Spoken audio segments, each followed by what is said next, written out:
When listeners are asked to describe the effect of a given music, they will often describe the music in emotional terms. The emotional significance of music has been recognized since the beginning of civilization. Think of Homer's Odyssey, in which Ulysses could only resist the power of the siren songs by being tied to the mast of his ship and plug the ears of his crew. Now, fast forward to the Middle Ages, when a musical notation system was developed that would prove the basis for magnificent musical works by such composers as Bach, Mozart, Beethoven, and Schubert, what we commonly refer to as classical or Western art music today. Now, although some people find their way into it naturally, others find it boring, tedious, complicated, or overwhelming, or just simply too long.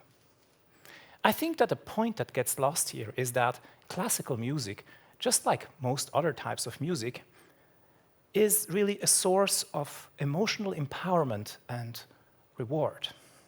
And yes, many works of classical music can be long, meaning they last more than 3 minutes. But think of this as an asset. Rather than eliciting fleeting moods, this music can take you on a veritable emotional journey. And so here is the idea of my talk. Let's take something that we all share and know about, namely emotion, and use this as a gateway into something that most of us, or many of us, know less about, namely classical music. Now, when you hear the word emotion, you may think of terms such as happiness, sadness, anger, surprise, or fear, maybe. But can these standard emotion categories really capture the essence and the richness of music-evoked emotions? Now, our lab has done years of research into this, and the answer is no, they can't.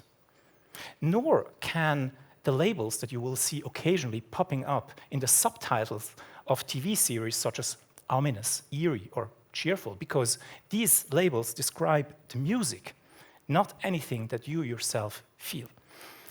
In fact, our research has shown that music-evoked emotions can be broadly, very broadly categorized in 9 spheres of emotions. The first one is wonder.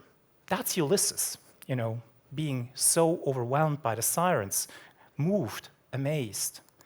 Then we have transcendence, which is related but has also spiritual components, including states such as being overwhelmed or awed. Then we found that nostalgia is quite often induced by music, and it can be directed towards the past. It's often filled with inspiring memories, but also towards the future, when it becomes more like some indistinct longing. Tenderness, we know that one. Think of the fact that most songs are love songs. I think that tranquility speaks for itself, and of course music can be a source of enormous joy, and it can instill a sense of strength and power. And finally, it can be a source of tension, making you nervous or edgy or suspense, in a state of suspense, and it can also induce sadness. Now, we call this the GEMS model of musical emotion because it was created in Geneva Music Emotion Scales. But GEMS, of course, also does suggest that there is something particularly valuable to these emotions, which I think is indeed the case. Now, this system is extremely useful because at once it's possible to organize entire musical libraries according to the emotions that the tracks evoke. And not just any subjectively chosen emotion tags, but emotional labels that research has shown reflect what listeners actually feel in response to music. In what follows, I'm going to use these emotions to present you a gateway into classical music by introducing composers, 9 great composers, through the lens of these emotions. Now, of course, the output of any composer is so vast that it cannot be fully captured by a set of specific emotions. And yet, I think each great composer has something very unique about his music, about the sound, and that also includes the types of emotions that their music induces. Now, obviously, it will certain music will tend to have a certain emotional effect on most listeners, much of the time, but of course, not on all listeners and not all of the time, because there are factors such as culture and taste and mood also play a role. When showcasing now some of the emotions I have selected to represent the composers, I have also to say that it is research-inspired, but it was also creatively amplified by my own listening experiences. Some of the composers that I will present and the emotions, I will present also some music samples that illustrate it. When that's not the case, and for those of you that will look and watch this presentation online, I have placed listening suggestions in the top right corner, so that can take you further in your exploration. So let's start chronologically with Bach. Bach brought the art of counterpoint to its highest level. Picture a room in which 4 people speak at the same time. That's not great, that's a situation you want to avoid. But give them melodies, 4 different melodies to sing, and it can sound wonderful. But it's very hard to achieve, and no one mastered that art better than Bach. By bringing order into an enormous complexity of notes, Bach clears your head, and he can help you recover from turmoil. Next to these tranquility-inducing emotions, his music can also be very spiritual and evocative of transcendence-type emotions, whereas other works are just full of joyful vigor. And you can, I think, find some of these emotions if you listen to these suggestions that you find in the top right corner. Now, next, Mozart's music has that never-abating, spirited flow to it. It is evocative of joy and vivacity. Never sentimental, there is a natural warmth to his music. It's basically like almost the feel of a human heartbeat that can be evocative of genuine tenderness and even romantic love, of which, of course, Mozart's operas tell fascinating stories. But as human as his music is, there is something non-human about it, and it's the miraculous perfection. I recently read a book whose author was a tormented adolescent, and he says Mozart saved his life. Upon hearing Mozart for the first time, he had an epiphany. You don't leave a world that contains such marvels and beauty. Let's see. Now you know probably who comes next. Beethoven. He is the uncontested titan of classical music. Almost even looking at the portrait, you can sense there is something forceful and overbearing about him and his legacy.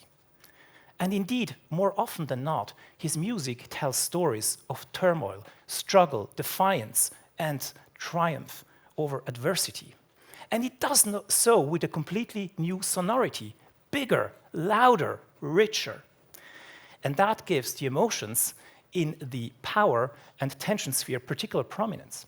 But in his later works, there is also a mystical component to his music that evokes transcendence-type emotions.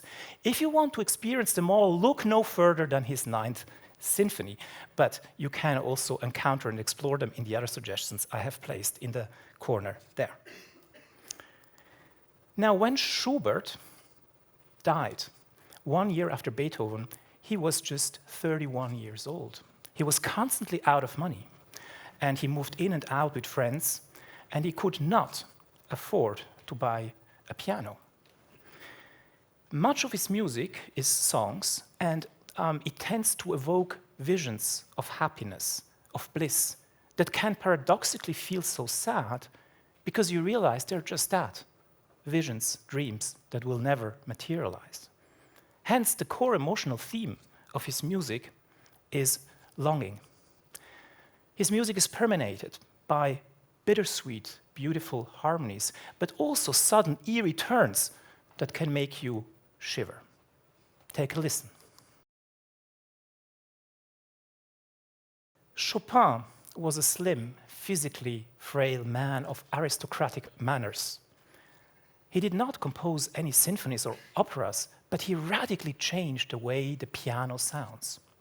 In fact, relative to previous composers, I mean, as much as their music, their piano music, was captivating and original, it almost sounds clumsy in comparison.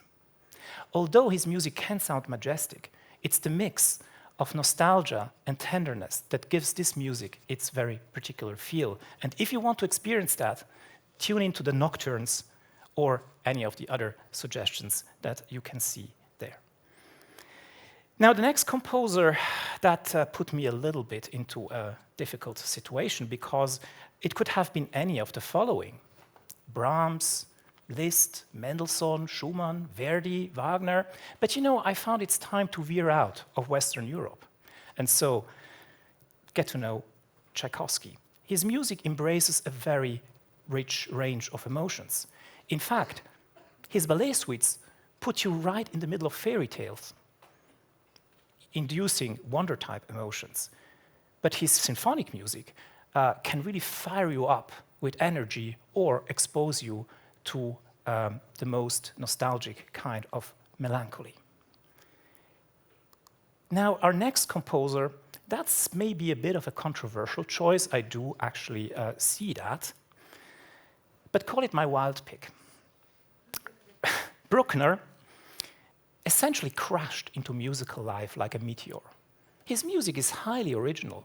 He has no precursors and practically no successor, maybe with the exception of Gustav Mahler.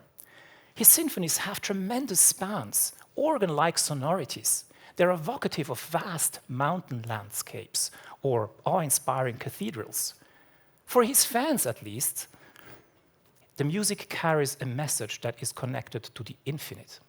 Therefore, transcendence captures the emotional effect of this music perhaps better than any other emotion, but you will also experience a lot of power-related emotions and tranquility-related emotions.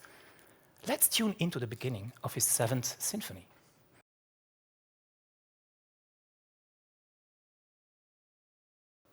Claude Debussy had nothing but scorn and derision for the conventional rules of composition. As a student at the piano, he would shock his teachers with strange chords that were not supposed to exist, let alone follow one another. Whereas previous composers used sound to bring musical ideas to life, for Debussy, sound is the real deal itself.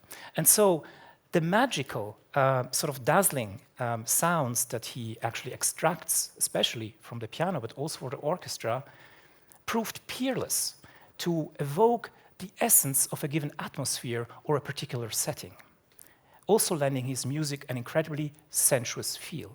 Next, we hear Cloche à travers les feuilles, which is bells through leaves, and is apparently inspired by a tradition of French villagers to sound church bells all the way from All Saints to All Souls Day.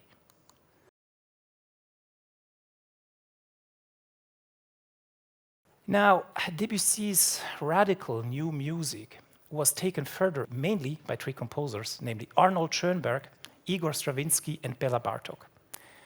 Of the 3, I have picked as my final composer Béla Bartók because of his extremely expressive, uncompromising, edgy, angular music, decidedly non-romantic, often inspired by somewhat somber Hungarian peasant songs. His music also stands out because it brings maybe music's most important feature, rhythm, so much into focus. In fact, his rhythms are very complex, lending his music enormous tension. Listen to this.